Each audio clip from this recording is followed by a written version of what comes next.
Hi, are you an author in the middle of self-publishing your next book? Somewhere along the process, you've probably heard about creating an audiobook. You've been encouraged to make an audiobook. You know friends who've made the investment in creating an audiobook, but you can't bring yourself to get started because getting into the technical weeds just seems too daunting. But what if we could take that all away? What if we could remove 90% of the technical barriers, so all you would have to do is show up to the microphone and record? Or maybe you don't want to record your own audiobook. That's totally fine too.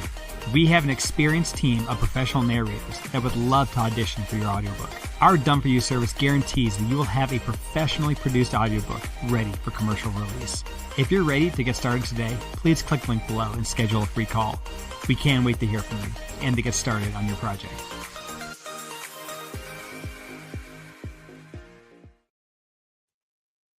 Hello! Welcome into another episode of Shine with Curiosity and Encouragement podcast. I am Stephen Urias, author of Pet Series books. With me, as always, is my best friend, my publisher, Susan Gabriel. Susan! How are you doing? Hey, good. It's going great. Hey, you never tell people about my best-selling book. Oh, well, tell us about your best-selling book. Come on, get out there. I'm just teasing you. Yes, I know you do. But No, don't tease. Come on. Come on. Bestseller of? Come on, get out there, Susan. yeah, the book Yes. called, do you remember the name of it? Wheels Wheels of of Injustice. Justice. Wheels of Injustice, right, yeah. And the subtitle, Saving My Child from the Child Savers. Exactly. There we go. See, there we Yeah. got the plug in. Yeah, I got my Happy plug. Sunday, everybody. Happy Sunday. It is hot today. Wow. Summertime Mhm. is really starting to boil over Yeah. here. Woo! Yeah, it's hot here too. Of course, I it's Texas, you know. Florida, as I tell Yeah. all my friends back in Colorado, I'm in a toxic relationship with air conditioning right now. We're completely codependent, and I can't live without her because she's Yeah. that important. Yep, I hear you. As always, out there, we are sponsored by Soul Sunshine. If you are inspiring, is that right? Inspiring author, and you want to get published? Yeah. Aspiring, yes. Aspiring, whatever. Yeah. If you're an aspiring author and you want to be published, check us out at soulsunshine.com. We can help you out from inspiration all the way through to publishing, and we'd love to publish your book. With us today, we have a very special guest. He is a musician, and we've never had a musician on before. He is the guitarist and songwriter for a band, and I'm hoping I'm going to get it correctly. It's Inomia. I think I said that one right. So without further ado, let's bring you to the stage, Chris. Chris, how's it going, buddy? Hey. Happy Sunday, 6 p.m. on my time, Eastern Standard Time. Susan, pleasure to meet you. Yeah, it's nice to meet you too. It's only 5 p.m. here, but that's okay. Look at that background, man. It's just a whole fantastic stuff going on back there. Very musical. Yes. Just chaos. And Chris, would you pronounce your band's name for everyone so everyone gets it straight from your mouth? So the band that I co-write and produce, and we haven't really performed yet, but the band that we've done 2 records with and co-write and produce is called Inomia. That's how we pronounce it. Inomia. Yeah. It's almost like pneumonia, but Inomia. That's how I remember it. That's a good way to remember it. My band is like pneumonia, but it's much better. Yeah, exactly. It's not as bad. Oh, look at that! You already have a fan. There's a Doreen that says, "Hey, Chris." Hey, hi, Doreen. So it's great she's here. She's a great fan. She actually comes to. So I perform with a couple of artists, and one artist is her name is Christine Ullman and Rebel Montez, and she's the lead singer for the SNL band on Saturday Night Live, and she's been here. Nice. We've met Doreen in the past at a couple of shows, and she's always been so gracious and wonderful to come out and just be there for us and support. So, and Christine is a lovely, lovely individual, blues soul artist. So it's another hat that I wear, so to speak. So that is so cool. Yeah, it's a very lucky guy. I got all this. We also have one of our listeners here, Dan. He says, "Look at all those guitars!" And hey, Chris, oh, you can't see them all. There's all kinds of stuff over here. I can't. We'll have some show and tell if you have a minute. I'll pull a couple of funny things out. So oh, that's awesome. That is so awesome. And I'm excited for this. So let's start off with just introduce yourself to our viewers and let us know more about you. Well, I mean, as you mentioned, my name is Chris Bickley, right? And I'm the guitarist for Christine Ullman, Rebel Montez. I'm also the songwriter, co-songwriter and guitarist for Inomia. This is a symphonic rock band. And I'm also a producer and other songs. Hold on. What's a symphonic rock band? So basically, we try to incorporate the way they categorize it is it's melodic rock, but it has elements of like keyboards that sound like a symphony at times. You know, there's certain types of like deep grand piano and strings, and that incorporates these counter melody type positions for that instrument to go against the guitar. So the guitar kind of supports those melodies in addition to the vocals that are happening. You know, and we try to make it a little accessible. That sounds really intriguing. Yeah. So what makes Inomia different than a lot of some of the other bands? Only because it's my perspective and the guys that are involved, and they're all A-list players, by the way, and we can go through that if you want. But they believe the same thing that I do. Like, we don't want it to be too computerized, so we try to keep things a little more vintage in some ways. So it does have an actual vibe to it. Not everything is perfect. I don't want it to be perfect. I want people to know that we're human, and we're putting some feel and emotion into some of the stuff. So that's what makes us a little different. That's our approach. It's kind of a less European approach and more American approach. So that's Inomia in a nutshell. And we talked about Christine being a blues and soul artist. She's a wonderful, wonderful songwriter. And then I do a plethora of like studio work here at I call it Studio C. And what on right now is called Star Child for a guy out of Italy. His name is Ciro. That's what we call him, and he's got a really good project. I'll watch you for a second.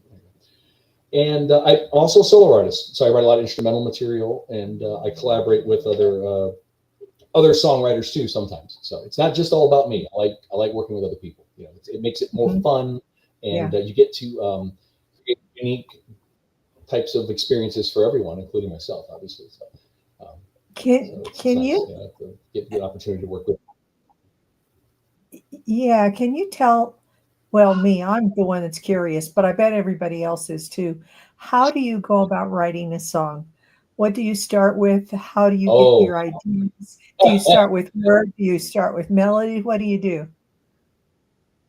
So it depends on the situation. So like with Inomia, sometimes it's about a mood. So like if I might be plucking around on the guitar or coming up with some kind of lick or something, and all of a sudden I just start hearing something. I'll start playing a little part, and it kind of grows from there. It really does. It's like I might be playing a couple of chords, and all of a sudden I'm hearing a melody, and then I have to record that and come back to it because otherwise I'm going to forget it.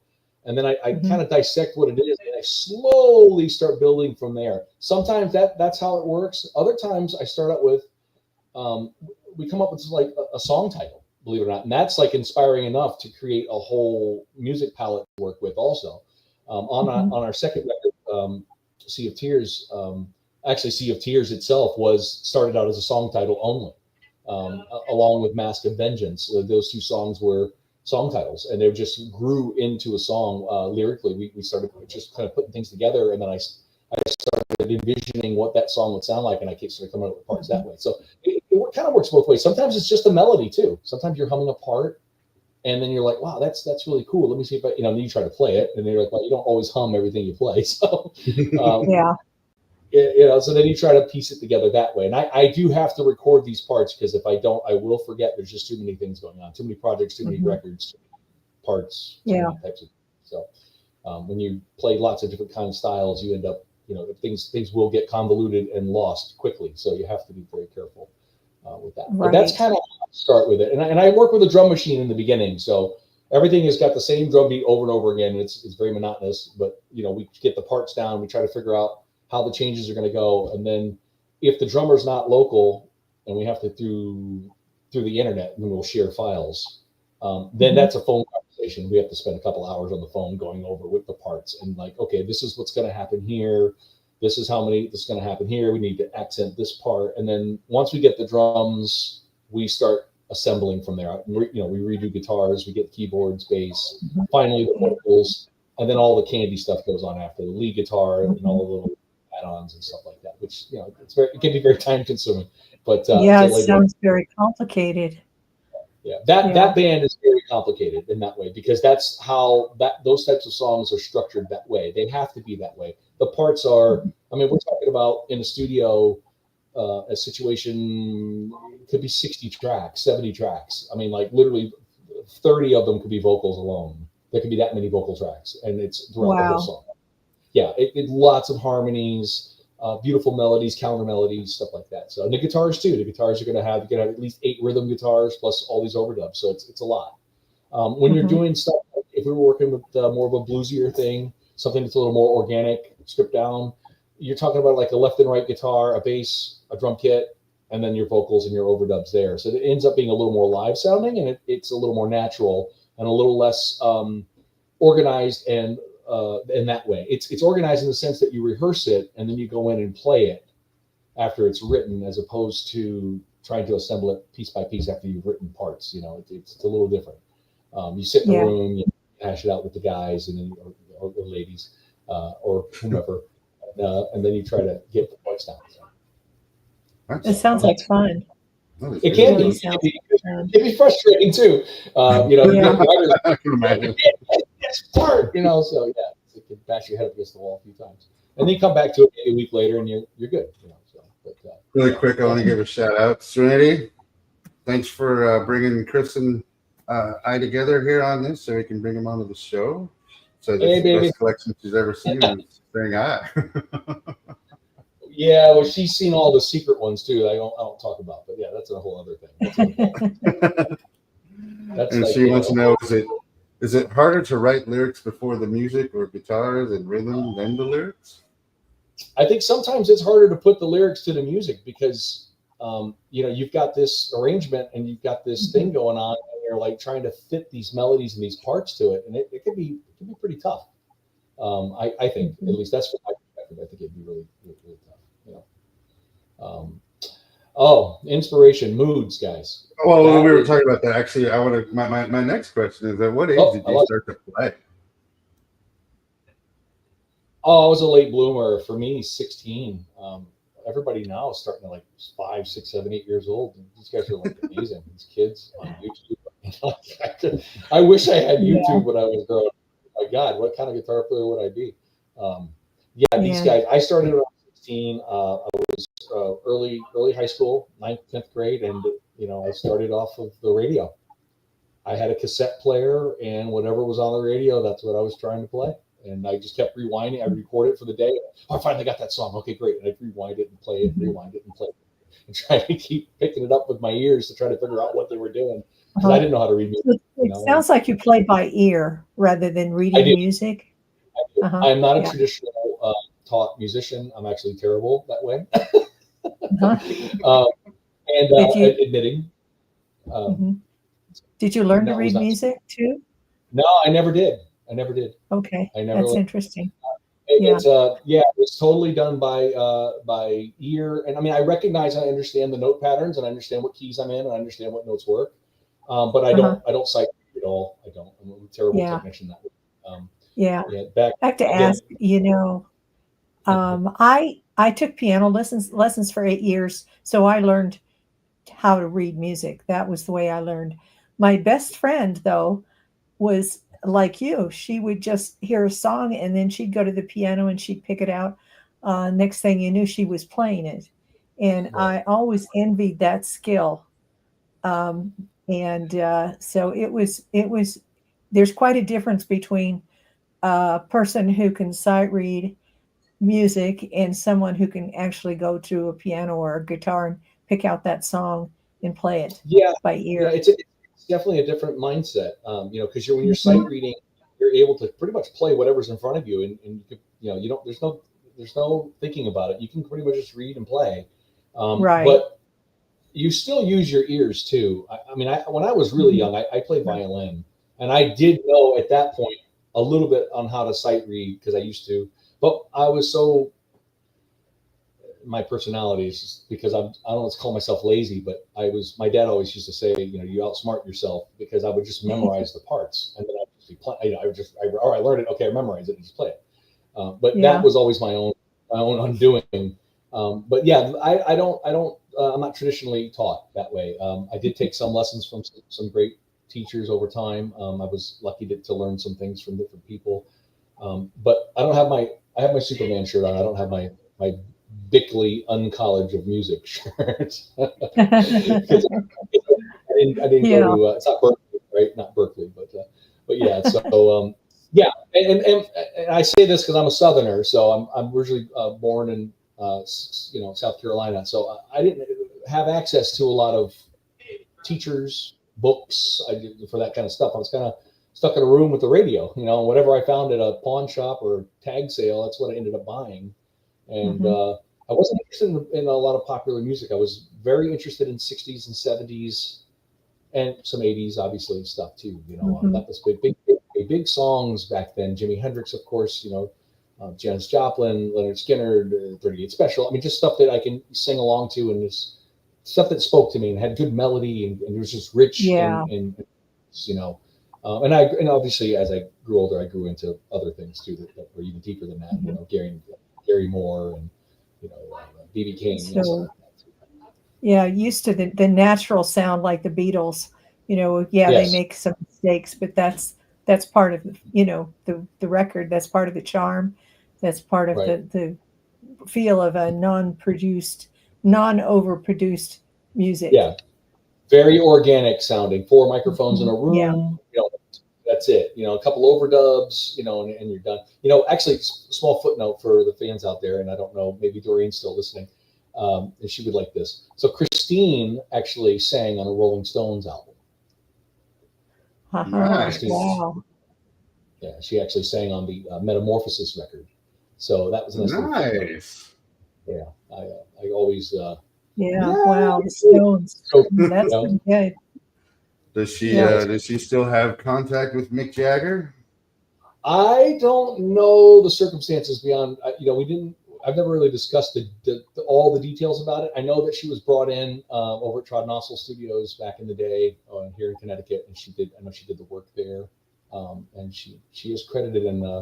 I don't have my book nearby, but there's a history of Rolling Stones songs broken down by record and songs, and she's credited on those. Some I think half that record. She's credited on all Jimmy Page and a bunch of other people that ghost played on some of that record. So it was pretty cool. But a small footnote. So that is so cool, man. I love that. Yeah, I do too. I'm a fan myself. So I'm just like, Hey, Stephen. Yeah. Stephen, do we have our audio set up so that he could, if he had a song that he would want to play us, or not necessarily play with a guitar, but maybe he's got something that's on a video or on audio or something. He might want to give us a little snip of what he plays and what his music sounds like. Yeah, if you want to put together. It's hard to talk about music. I want to hear it. So, like, how would you do that? Would I give you guys a link and you would play something, or do I need to play something here, or how would that? I can. So what we can do is, do you have an audio file, or do you have a? Yeah. I saw your one on YouTube earlier, but I never downloaded it. Okay. So I can pull. I have tons of music you can listen to. Yeah, something that you really like and you want people to hear. If you want to send it over to me so in Messenger. Okay, so give me a second here. Let's see if I can do this. Yeah. I can then upload it, and we can shoot it out. Sorry, we do all this live, so no telling what's going to come out of my mouth. No live without a net. So let's do it. Let's see here. I'm opening up Messenger now. Let's see if I can send this over. I have a couple songs that I like. Rock on again, Serenity. Thank you. We're happy to do this as well. Woo! Let's see here. Stephen, there you are, Stephen. All right. I have now. If I send it to you through Messenger, it's going to come up as a wave, like a wave thing. Is that going to be all right, or you'll just play it off of there? No, I'm going to upload it to here, and then we'll play it right on screen. Here, I'll send you what I'm talking about because I've done this before. So, all right, let's see what we got. Well, let's see what you got. See if you can play this. This is one of my favorite songs off my second solo record that I made. It's an instrumental track, so. Got it. I could send you more. Obviously, there's tons of songs, so there's no shortage of music here. Promise you. That might not play though. That's not an MP3. Hold on a second. That might not work. Let's see here. Let me get my southerns out. Here we go. Try this one. That seems to be a little big.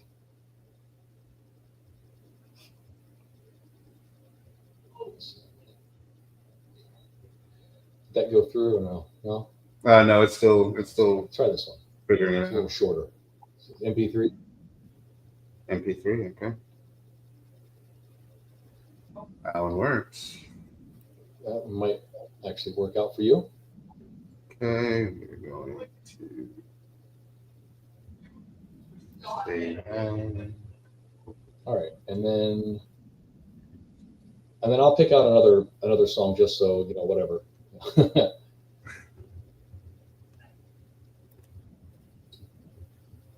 Let's see here.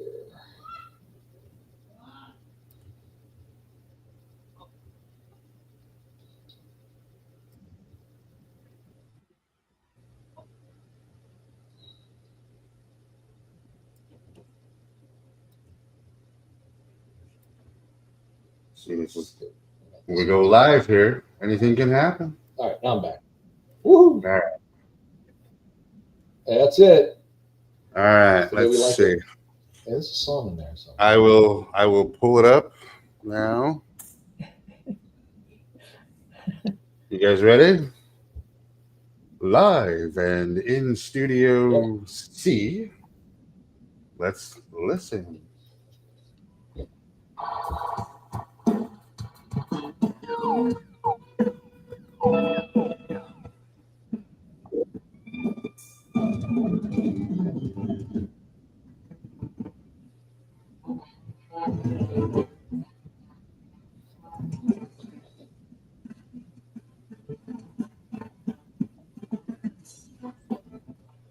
Hey, Stephen?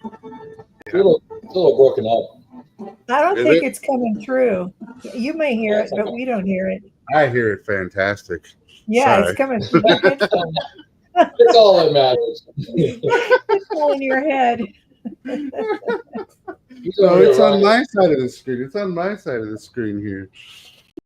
Yeah.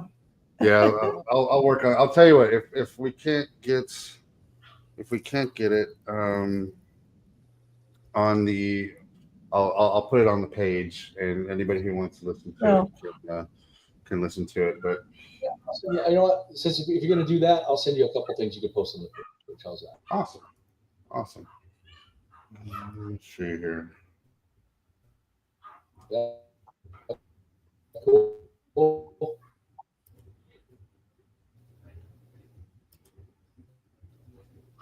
That way, we can send a bunch of different things on there. You know what? Maybe if I share my screen.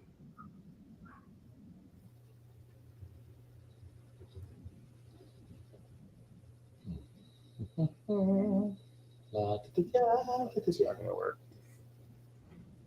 We'll figure it out. Working, huh? We'll figure it out. On the spot here, I couldn't get to it because it's an audio file. If do you have a video file? Maybe I can definitely share a video. I don't have it. Oh yeah, we could go to what do you call it? We can go to YouTube if you want. Do you have that video for Would that be YouTube okay? downloaded? Yeah. Or no? Yeah, no. You know what? Right? We go to YouTube. You could just, the thing is, you could just play it, Chris. If you played it. Well, he's not in a position where he can play right now. No, I mean, you just. You want to play guitar? Well, play something. I could play the song here just like you can. If you want. Yeah, because we just need to hear it from the room. If you're just using a mic and not headphones. I have a mic on my. Yeah. Yeah. Let's see if I can do it here. Let me try. Yeah. All right. Let's go back to what we were talking about then. All right. I'll play Shovelhead here, and then you guys tell me stop when you're done. All right, the song's called Shovelhead, and it's basically it's about a motorcycle, right? So that's what a shovelhead is, a motorcycle.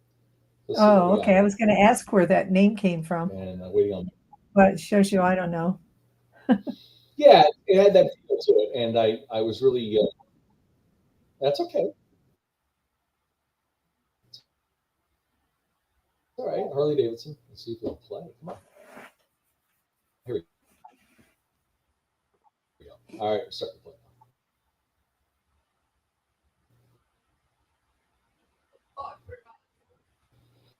You hear that?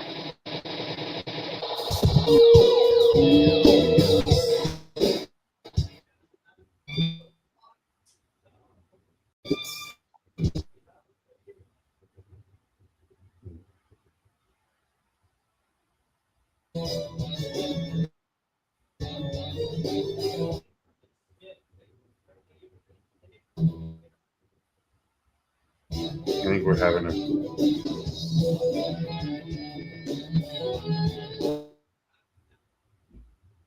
Cut a lot of it.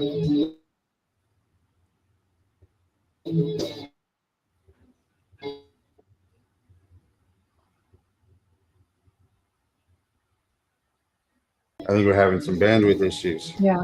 Hey, you know what this means, don't you? What? This means that we have to figure out this music thing, and we have to have Chris back. Sounds good.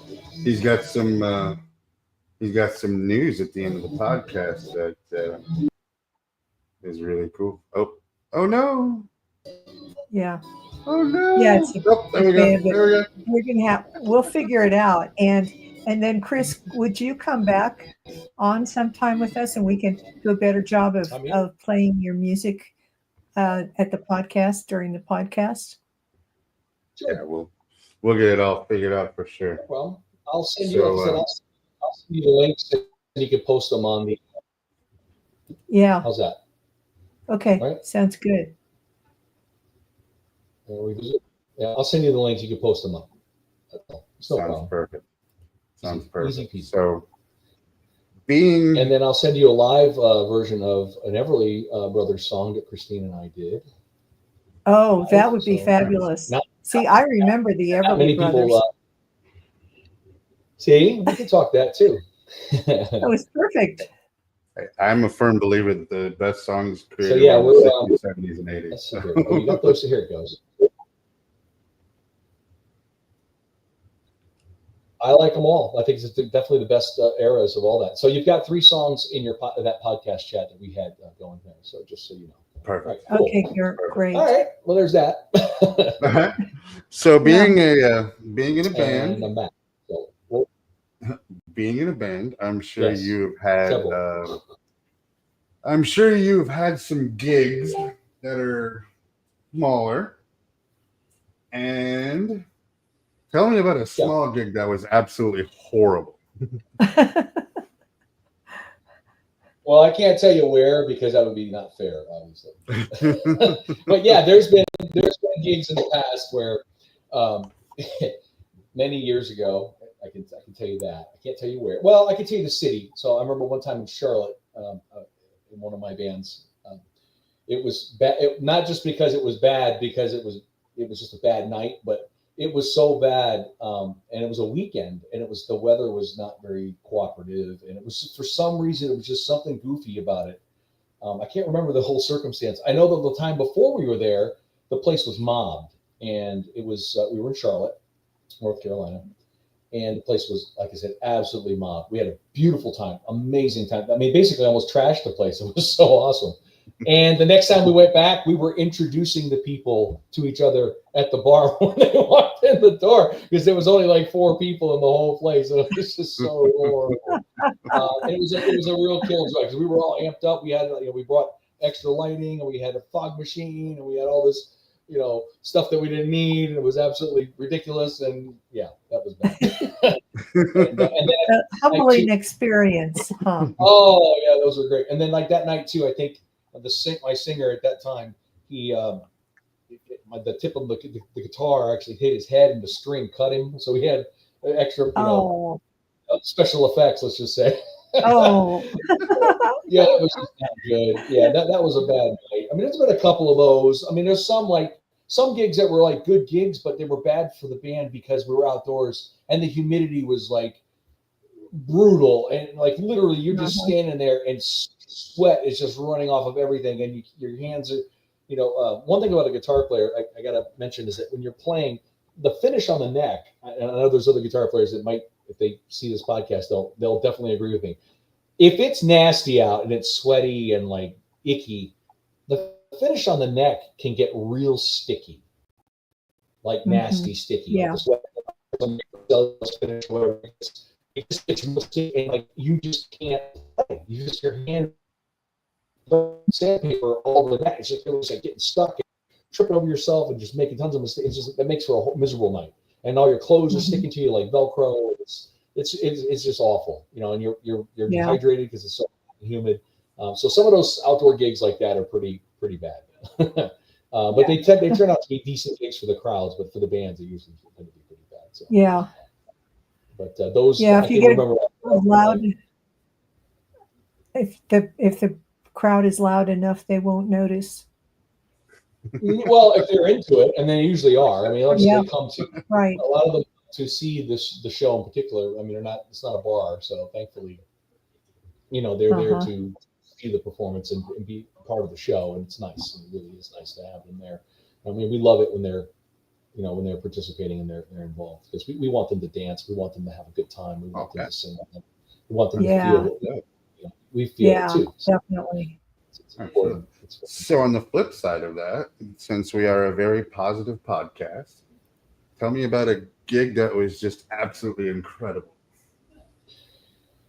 There's been a lot of wonderful gigs over the years. I mean, I'm admittingly 47 years old, and I've been very lucky and blessed to have done all that I have done. I can tell you that I want to name a couple. I have to, because it's hard to pick a favorite, right? So I remember one night, an artist that I performed with who was one of my best friends. Her name is Terri Lane. She's an amazing singer.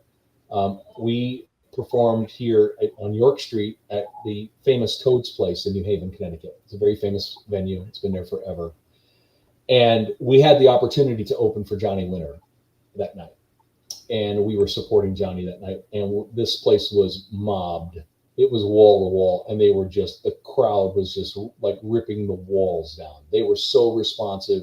It was such an incredible night, such amazing energy.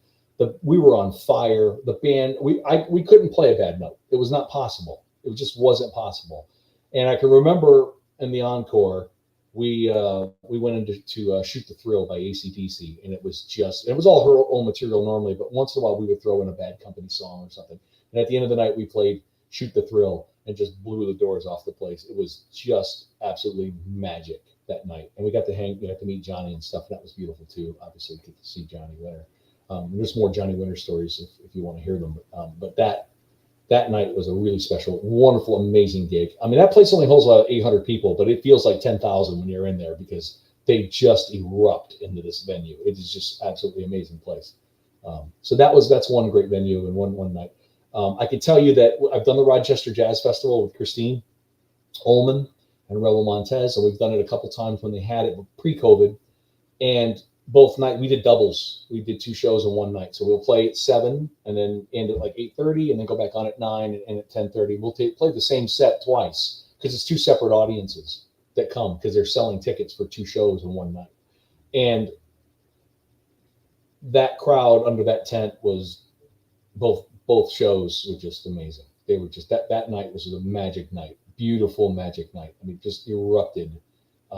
Totally into it, dancing. I mean, I thought the chairs were going to start flying across the room. They were just so into it. It was so great.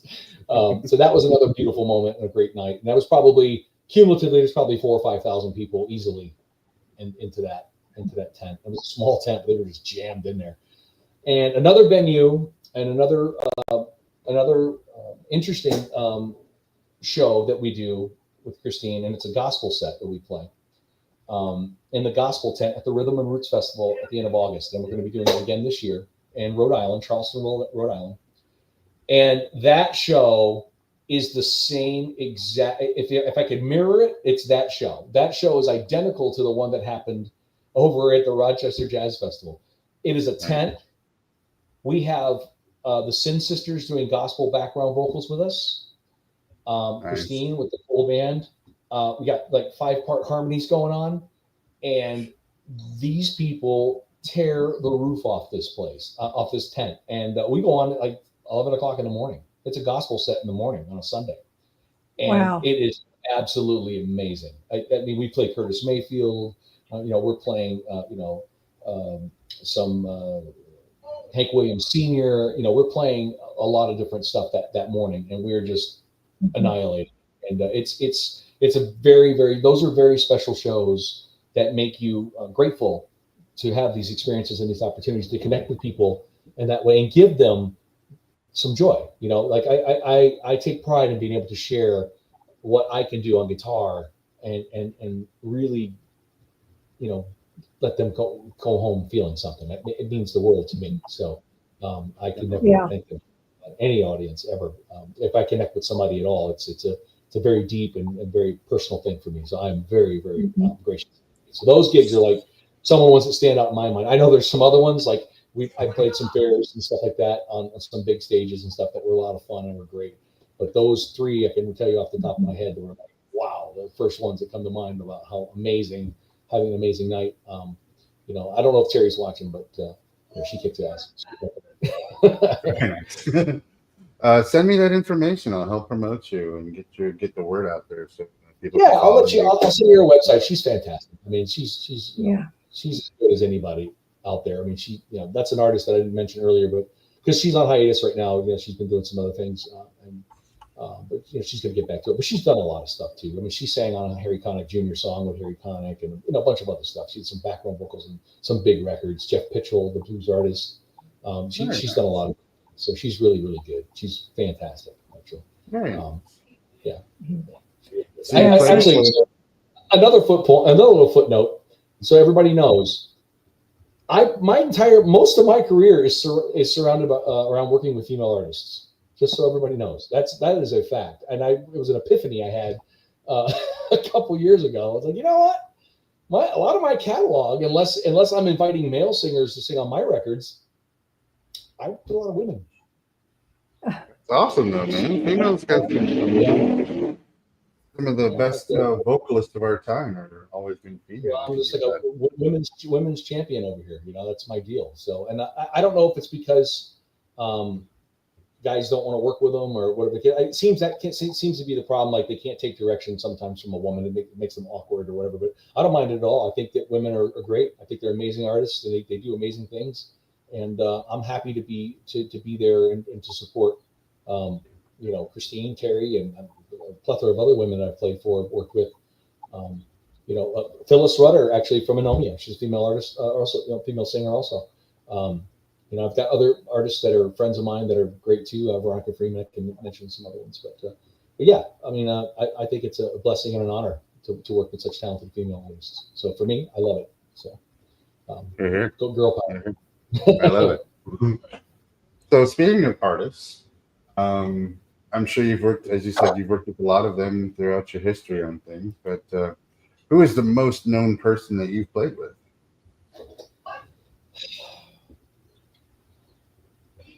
Well, I don't know, recorded with or live or studio only, like maybe in the same room in the studio. Like there's a couple different scenarios. Whatever one you want to share. I was lucky enough to record with Chris Slade from AC/DC. That was nice. Of course, Christine is no slouch. She's got a huge resume. You know, like I said, SNL for 35 years. I mean, there's no joke with Christine Ullman. Liberty DeVito. I've been lucky enough to perform with Liberty DeVito from Billy Joel's band. Yes. Which I love. He's such a great guy. And, you know, I was very lucky that they asked me to sit in on a couple of things. Trying to think who else off the top of my head. And recording wise, I've worked with some metal guys, some really cool metal guys, and some other bluesier guys too. I feel like I'm name dropping, so that's awesome. So Michael Vescera. So I worked with Mike Vescera. He's on the second Anomia record, and he's also on my solo record. He sang for Yngwie Malmsteen and Loudness. He's a metal guy. Kelly Keeling, who was in a band called Baton Rouge in the 80s, early 90s. Melodic rock singer, excellent drummer, excellent talent. Let's see, Jimmy Kunes, another great talent that I worked with. He's also well known. He played in a band, you might have heard of him, called Savoy Brown. And he was also in a band called Cactus, which is, that predates Vanilla Fudge. So he tours with them too. So, I mean, there's some people, you know, that I've been very lucky to work with. Those are some of the names some of the names that I've worked with. There's some, I know I'm forgetting somebody, a couple of different people, I'm sure. But yeah, those are standouts off the top of my head. Those are some guys. Yeah. Greg Chasen from Badlands, a hero of mine, a great bass player. Trying to think of who else. There's been some sessions and stuff with some different people. Mike LaPond. Can't think right now because I would put me on the spot on that one. those are great. Those are great. That is awesome. I'm not wrapping my head around that. Steve Johnstad, another guy who wrote a lot of songs for some bands like House of Lords, and he had a band called Mayday. So yeah, there's some. These are all. I mean, they all had record deals at one point. You know, back in the day. So, but yeah, those are the ones I can think of off the top of my head. So then, if you could play with someone, alive or in history, if you could play with anyone, who would you want to play with?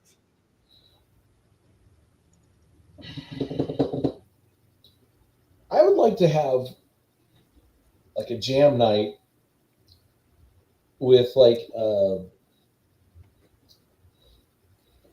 I'd love to jam with like Gary Moore and Ainsley Dunbar.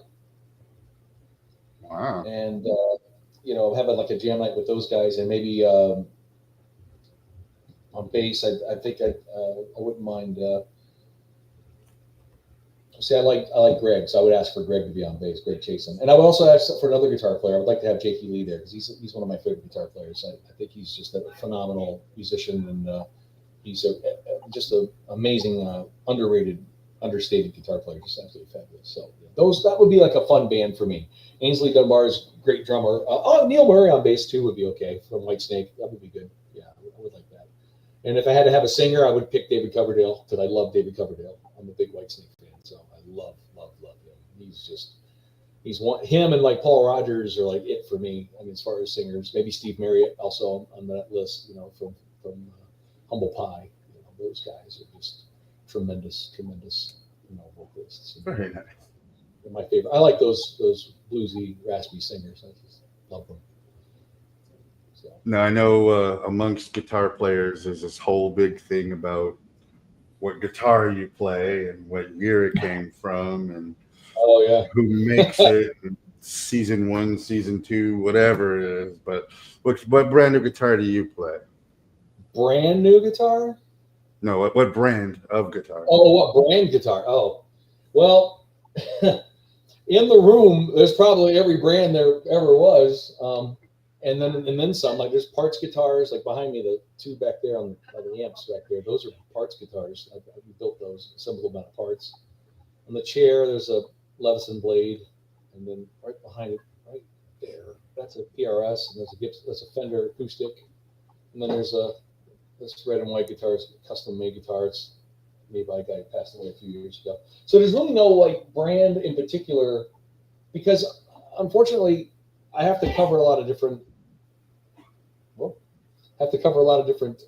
types of music, right? I mean, I'm playing blues, I'm playing soul, I'm playing rock, I'm playing little R&B, I'm playing hard rock and blues rock and then metal. So I got to have a little bit of everything, and these are tools in my trade, and I have to have, I just do. And sometimes you have to have multiples of everything, different tunings, live, you got to have a backup. So like you end up, before you know it, you end up like 50 guitars and you didn't even know it, and you're like, oh, I forgot I even had that thing. Tripping over cases and stuff. So if I had my pick, I mean, my favorite guitar that I like to use a lot of the time is it's right here, and you can't see it, but I could probably pull it out of the pile. It's a Telecaster that was built for me by this guy named Mark Stolson. He's a really, really great guy, great friend of mine. And we built it to look like it was from 1949. It looks it, and it's great. It does a lot, but it can't do everything, unfortunately. So, but that's like one of my favorite guitars to play because it's reliable. It doesn't go out of tune. It sounds good. It holds well. I have a couple of Gibson Les Pauls that I like. Quite a few of them actually, and I like those a lot for the way they sound, the way they feel. And of course, I have some Fenders and stuff that I use for different stuff too.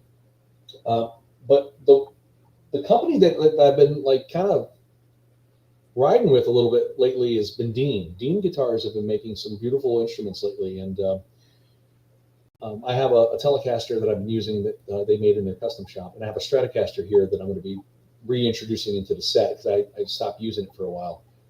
That they built for me. They're not known for making traditional guitars, but they can make just as good a guitar as anybody. And I've forgotten how much I like those two guitars, so I'm going to be bringing those two back into the set, into the fold, along with this other Tele. In fact, I'm going to pull it out here for a second so you can see it. So see that. Oh, that's nice. Yeah, and it's very reliable. It's a great guitar. And it's made So how do you make a guitar? I mean, do you get all the different parts and put them together, or do you start with a tree and an axe? So yeah, it starts out with that guitar in particular started out as a piece of. You're gonna laugh, but this is a true story. Mark and I were talking about making it out of pine because the original Telecasters, the prototypes were made out of pine. They didn't use pine because it was too soft. Not that it didn't sound good, it was just too soft that it didn't take hits very well. So if you hit it, it dented really easily. So they switched over to Northern Ash and Alder. But anyway, that piece of wood came from Canada, from a barn that was torn down like back in 1960. And it was a really wide piece of wood that was a piece of pine. It was part of the floor. And we dried it out, and we cut the body out of it, and that's what we did. I mean, he made the neck, put it all together. But that was a piece of wood that was out of a barn, and that wood was probably, it's old growth wood, so it's probably 200 years old, I'm sure, because the tree was probably 200 years old. It had to be huge in order for the board wide. So it was the funniest thing about it is that it smelled like hay and like cornmeal and chicken. Like a barn smell, like on the inside of the personality. Yeah, that's funny. Always laugh. It smells like chickens. But yeah, he put a very thin coat on it. I didn't want a lot of finish on it. I wanted it to breathe. I wanted it to be, because we could put a lot of finish on it, but I didn't want to protect it. I wanted it to be beat up and worn. That's what we did. So and I selected all the hardware. We figured out what we were going to use, and we selected the hardware and put it all together. And then I had that pickup wound for me from a guy in Denmark. His name is Bob Gabriel, and he makes custom pickups, and he made that special for that guitar. So it was that's really beautiful. It's nice. It's very nice. Yeah. Yeah. And, you could get a job as a guitar builder. If you ever I didn't build it. My friend Mark did. Play music. And I want to give a little shout out to my buddy Roy Young. I don't know if he's watching or not, but he made the strap for me for this guitar. Nice little cowboy strap. I just always thought it was the coolest thing. That is beautiful. The belt and everything. Yeah, he handmade that for me. He was my dad's friend. Jane says it's also a beautiful guitar, reminding me of her dad, of my dad. Yeah. Hi, Jane. Oh, yeah. Her dad. And Trinity said, "You forgot about Neil Peart." I like Neil Peart, but you believe it or not, for me, he's not where it's at for a drummer, though. I like his lyrics. He's a great lyricist, but I never was big on the Neil Peart. He's great. I'm not knocking him at all. He's amazing. But when I want to jam, it's not the kind of jam I want to jam to. Like, I like a guy who's like nasty and just kind of, digging in on the floor kind of thing. I just like that raw animal, Felix Cavalier and Ainsley Dunbar, like I mentioned earlier, Tommy Aldridge. I just like that big, bottom, John Bottom, that kind of nasty drum sound that's just really raw and just real. I like that. Neil Peart's very perfect. He's precise. He's amazing. He does awesome grooves. Just not what I would want to jam with in an all-star jam thing. Mm-hmm. I mean, don't get me wrong. If he was alive and he asked me to play with him, I'd be right there. No problem. I wouldn't turn it down for the world. Like, yeah, man. Let's go. I'm sorry. Let's do it. I don't know how to play, but we'll do it. I was always really impressed with Liberty DeVito. I love Billy Joel. Liberty DeVito is amazing. Listen, well, let me tell you. So I have a picture. I should find it so you guys can show it somewhere. I have a picture of him and I with the WWE Championship belt. Nice. Wow. That's cool. He is. I'm going to share it with you. He is amazing. He is an amazing drummer.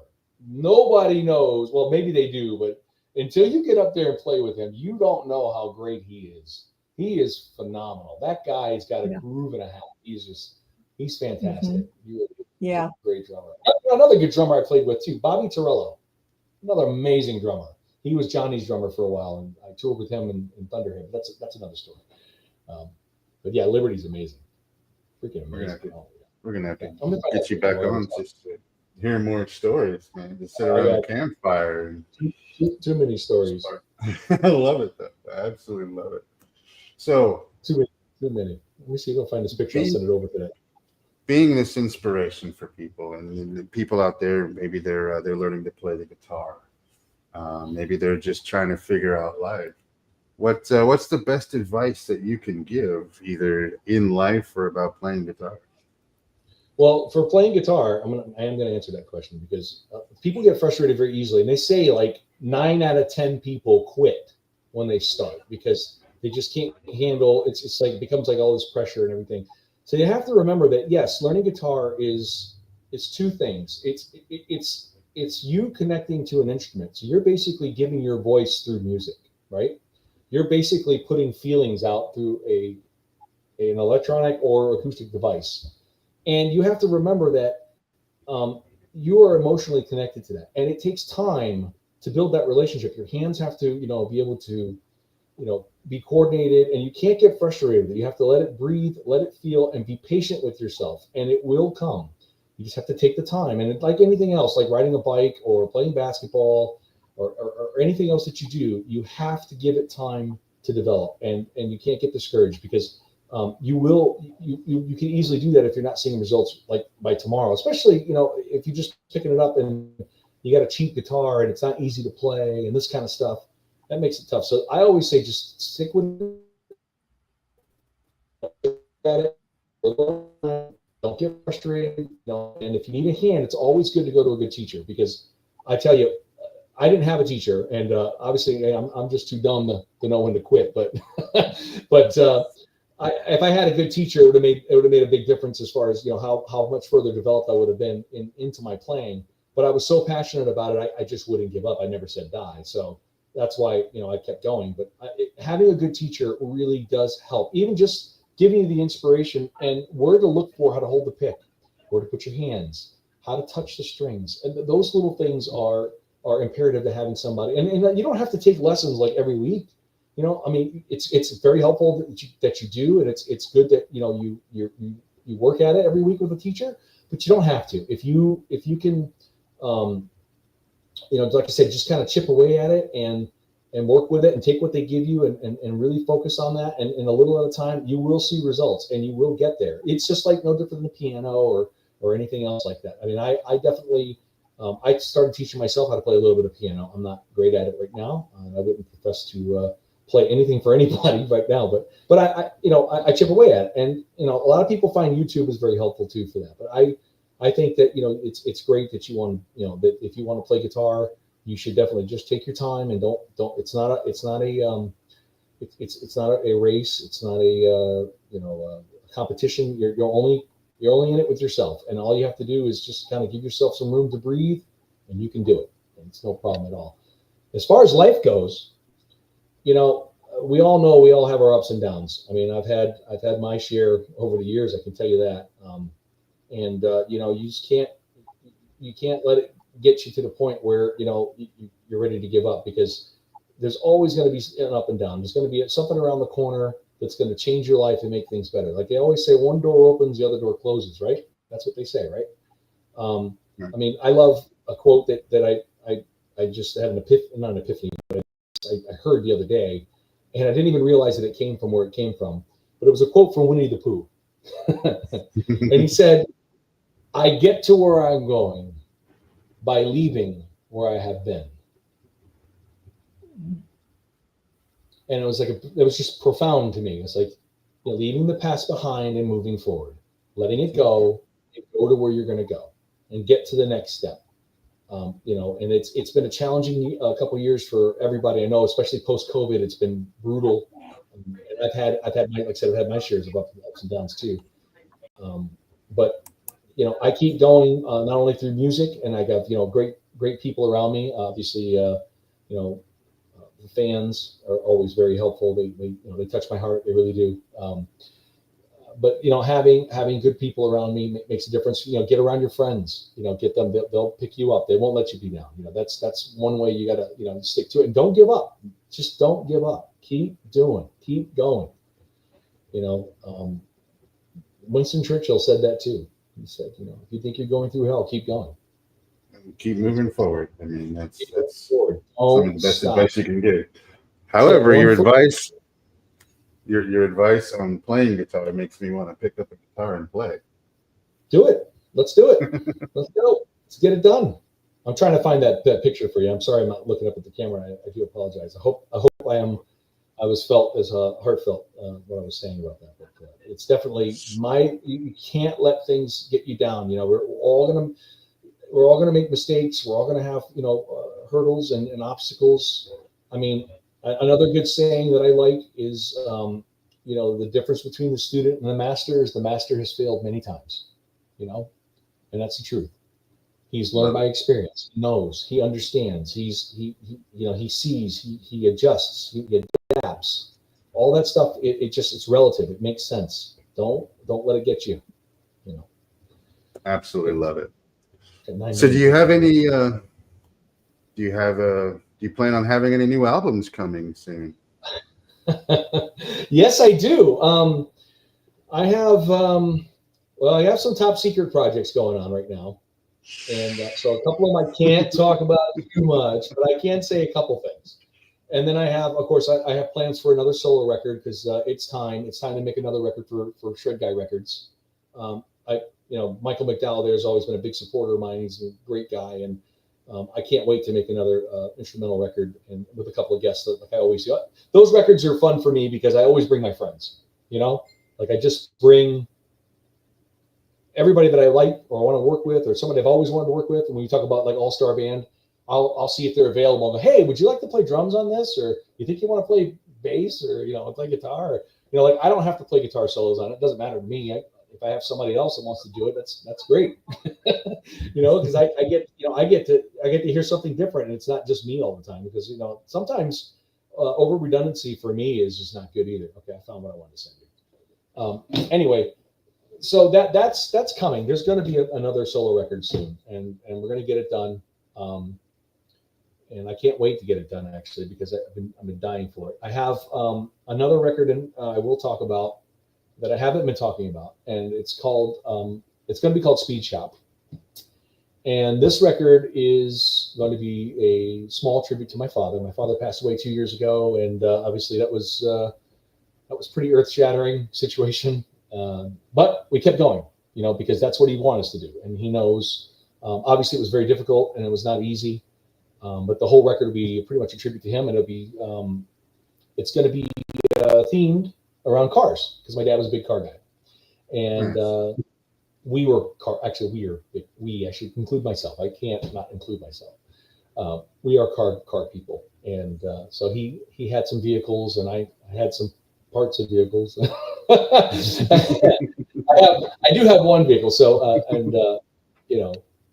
put together. So you guys might find this interesting. So I have a 61 Rambler Classic that I take her to the garage. So, and I bought that about 4 years ago to give myself some breathing time, like go for a drive or unwind. So yes, I do own a 1961 Rambler Classic. And yeah, it's an oddball. That's classic, man. That is a classic car. So yeah, but the whole record's going to be. I'll send you pictures. The whole record is going to be car themed. So that's really cool. So there's going to be some cover songs on it, which is going to be fun because I don't do a lot of covers. I don't normally play other people's music, but this time I'm going to just because I'm looking for car themed stuff. So there's going to be some Foghat. There's going to be some Montrose. And we'll see what other stuff I pull out of my hat. And I'm working on writing a couple songs for that, lyrics and melodies. And I'm actually going to sing on that record. That's my plan. I haven't sang on any of my records yet. So this one will be one I sing on. That particular Speed Shop record will be me singing on it. So that's part of that plan. And then there's, we were talking about earlier, Star Child. That's another record I'm doing for this Italian artist. And he's a great guy. And we're trying to get that wrapped up. He does have one song out that did really well. So we'll try to finish up that and get that finished in the next couple weeks, if I can.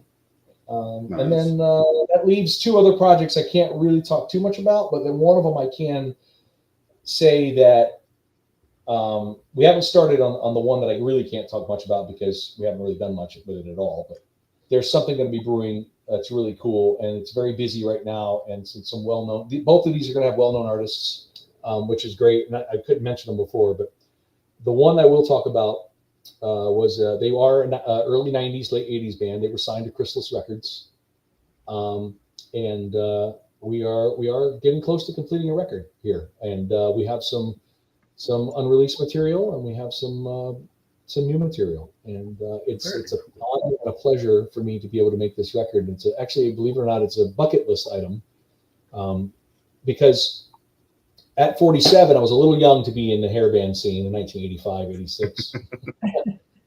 I don't think I was quite old enough to play in those bands. So, so this band is definitely of that genre, and it's like I said, it's going to be an honor for me to be able to perform this type of material because I've always wanted to do it, and I've got a bunch of great guys I'm working with, original members, and they are elated to be coming back to the music scene after a 30-year hiatus, and they did have some MTV videos and all that stuff, and they shall remain nameless at the moment.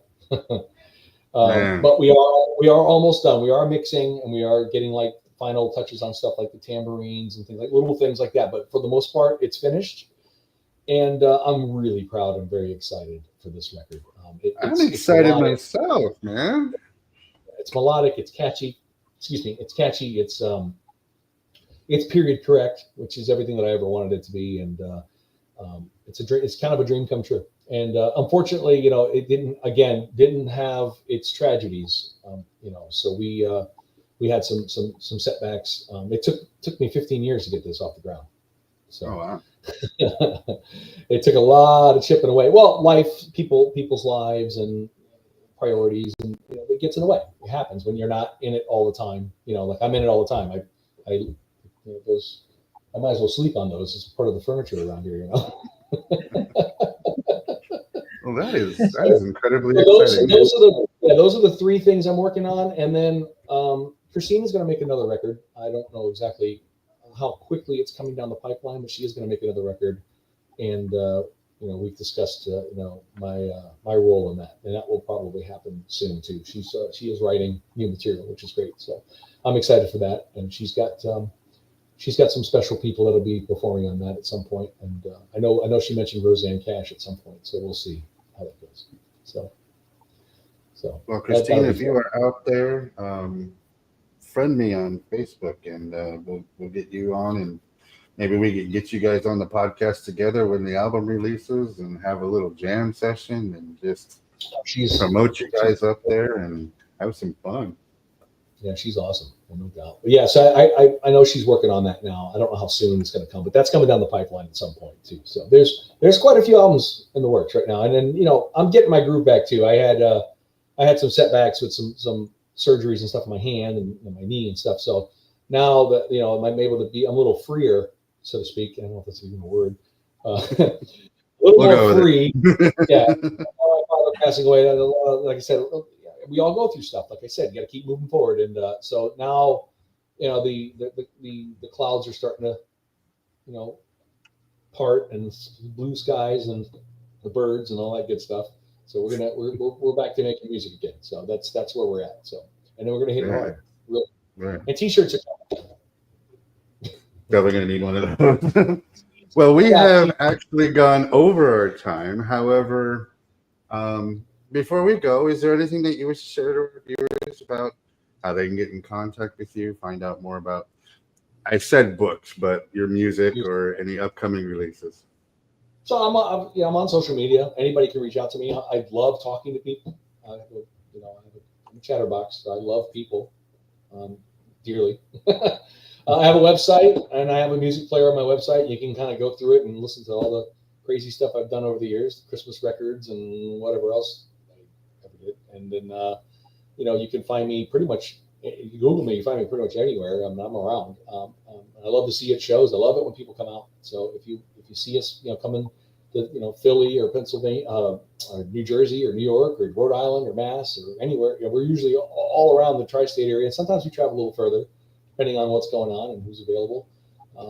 Please come say hello with Christine or myself. And Anomia is taking dates, but Anomia is it's very select because we're spread out, so the numbers have to work. And if you can't make it work, then you can't play. So it's just kind of the way it works. But unfortunately, demographics is what it is. Love it. Well, Chris, I want to thank you for coming on to Shine with Curiosity and Encouragement podcast here. It has been an absolute pleasure having you on here. It's been fun and inspirational, man. I'm excited. I can't wait to hear what's coming out in the future of everything you've got going on. And I can't wait to share it. You have no idea. I'm exploding over here over this stuff. Some of this stuff. It's so good. It really is so good. I can't wait. The band is blown away by it. I'm really happy that you found your purpose in life, young enough that you can really use it to bless people. And I know that that's one of the things that's near and dear to your heart is to uplift people. So I think that's great. I love being able to put a smile on somebody's face. It means the world to me. It really does. I mean, if there are people that know me for real, and that's not a joke. That's the real deal. It does mean all the world to me to be able to put smiles on people's faces and make them happy. I love that. So it's self-gratification for sure, definitely, 100%. Absolutely love it. We'll hang out in our lobby for a few minutes, and we'll wrap up the show, and we'll talk for a few minutes after. Cool. Take care, guys. Thank you very much for everything. I didn't get these books. So much. Where are these books? I'll tell you about it. We've got a bunch of them. We've done a bunch of bestsellers and bestsellers over here. I'm over here talking to some royalty here. We're authors here. Speaking of bestsellers, see, you just jogged my memory. Brian McKnight. Wow. Very nice. I forgot about that. Thanks for reminding me. See, royalty. You might see royalty. All right. Anyway, enough about me. I want a copy of those books. I want to see what kind of books you guys wrote. Check those out. Yeah. Well, I'll definitely. We'll talk after, but chill out in the lobby for a few moments. We'll wrap up the show, and I'll get to you here in just a moment. Yeah. Thank you so much. Thanks, Chris. Wow, that was fun. Yeah. Yeah, that was fun. Serenity, you still out there, huh? If you are still out there, thank you. Serenity was the one that introduced Chris and told him to come on the podcast, and I was like, let's do it. We've never had a musician before, and man, that was fun. Yep, it was. That was very You know, fun. we do have an author that Thank we you, will Katie be Jane. having on not before too long, who's also a musician. And I was sitting here thinking, might be interesting to get those two acquainted with each other just to see. You know, I don't know. Might be an interesting meetup. Thank you, Serenity. I agree. We need to bring some more people of that nature: singers, songwriters, musicians, people bringing creativity stuff into the world, because the creativity definitely fits with. I mean, in this world, in this time, in this age, people need that inspiration. People need that feeling of hope, that feeling of brighter tomorrows, that feeling of everything's going to be okay. And I think the creative arts is where we're going to really showcase that. That brings hope. So we'll do that. Thank you all for spending your Sunday evening with us on another episode of Shine with Curiosity and Encouragement. We will see you guys all next week. I hope you have an amazing week. I hope the sun shines, the weather's warm, and everything is absolutely brilliant for you. Have a wonderful week, and we'll see you guys all next Sunday. Bye. Ever dreamed of seeing your name on the cover of a book? As a book publisher, we understand the challenges of self-publishing. If you're lost in the process, wondering about illustrators, book coaches, or formatting issues, worry not. At Soul Sunshine, we're here to guide you. Let's turn your dream into reality. Contact us to get started.